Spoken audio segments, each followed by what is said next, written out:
Taylor Swift's world is spinning faster than a glittery disco ball, and fans can barely keep up.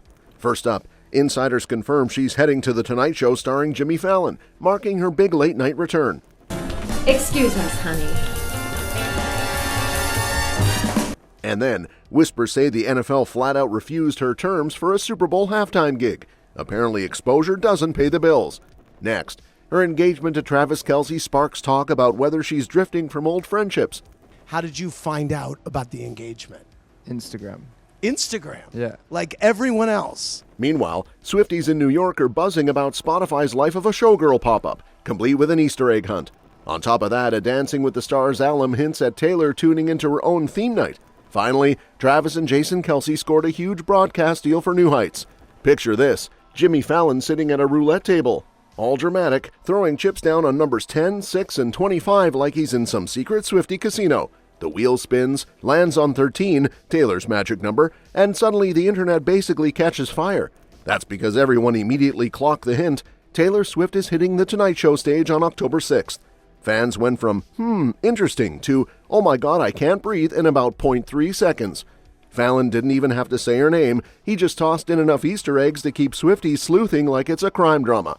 Showgirls in sparkly costumes? Check. A cheeky nod to her new album Life of a Showgirl? Double check.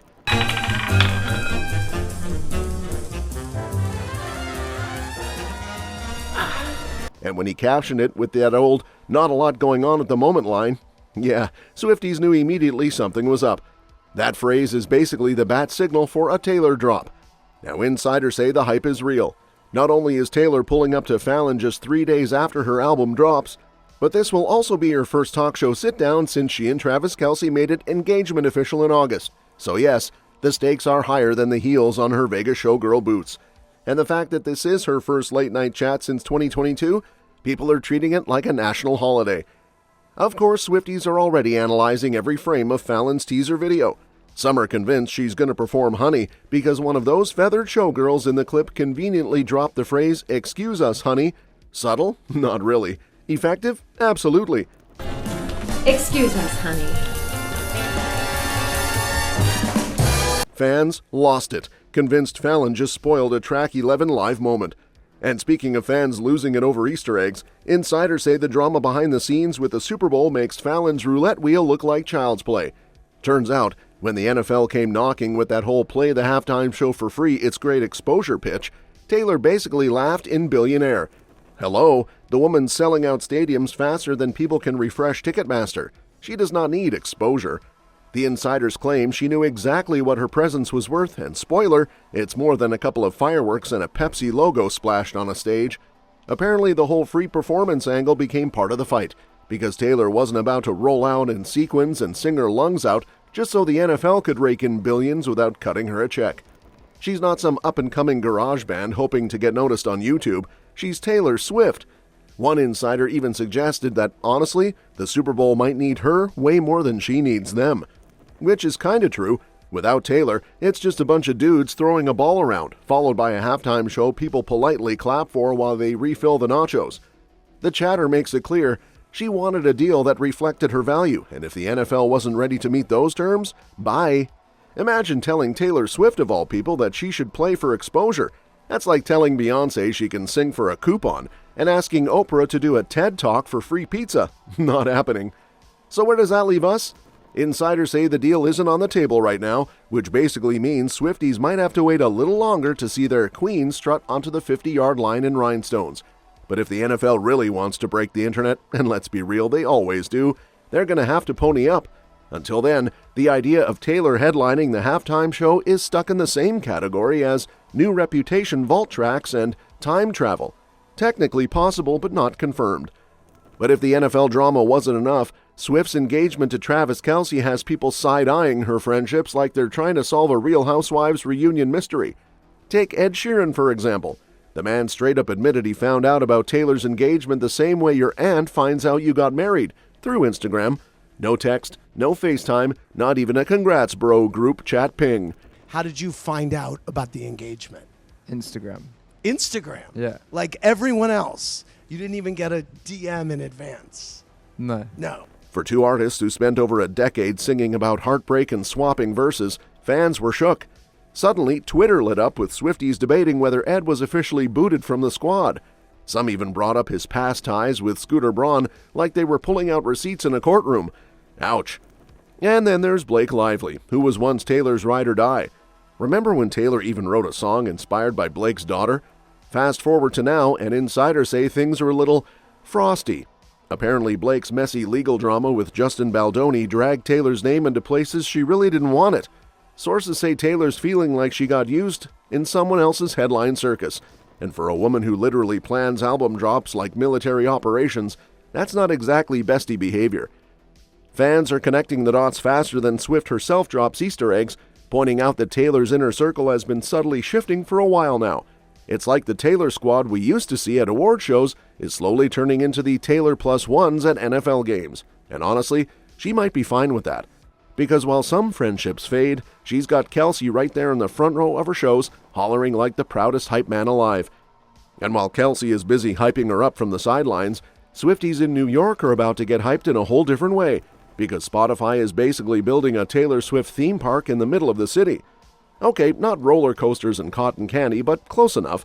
From September 30th to October 2nd, fans can dive into The Life of a Showgirl, a Spotify experience, which sounds like the kind of event where you'd walk in a regular person and walk out bedazzled, feathered, and emotionally unwell. The pop-up promises sets inspired by Taylor's music, photo ops galore, and of course an Easter egg hunt, because what's a Swift event without fans crawling on their hands and knees decoding clues like they're in a Dan Brown novel? And before anyone starts camping outside with hopes of a surprise appearance, no, Taylor's not going to be there. She's probably too busy perfecting rhinestone placement or plotting her next internet-breaking move. But still, for 3 days straight, New York is turning into Swiftie Disneyland. And just to keep the chaos levels high, Taylor recently teased all the extras she's packing into this album rollout. We're talking photo cards, glossy vinyls, poems, yes, literal poems, tucked into each copy. It's like she woke up one day and thought, how can I make Swifties spend every dime they've got?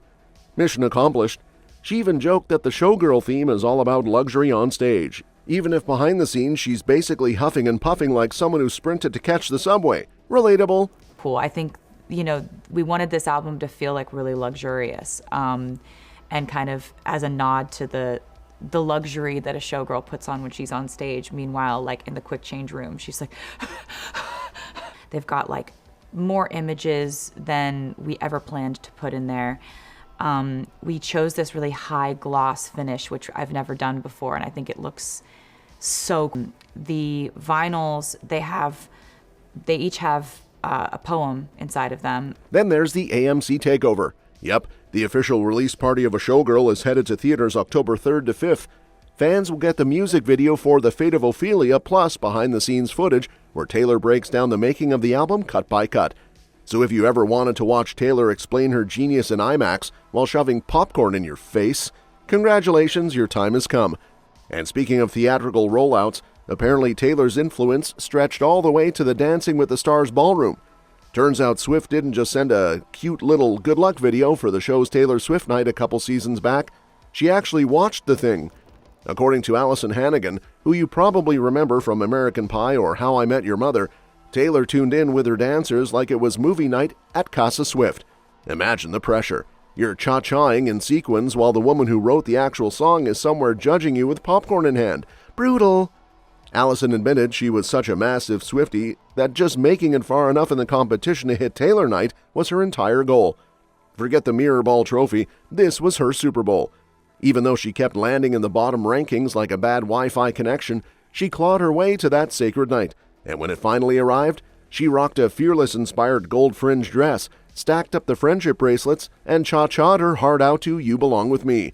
Honestly, if that isn't peak Swiftie behavior, I don't know what is. The whole episode was basically a buffet of Taylor bangers. Love Story, Cruel Summer, August, Shake It Off, Paper Rings, you name it.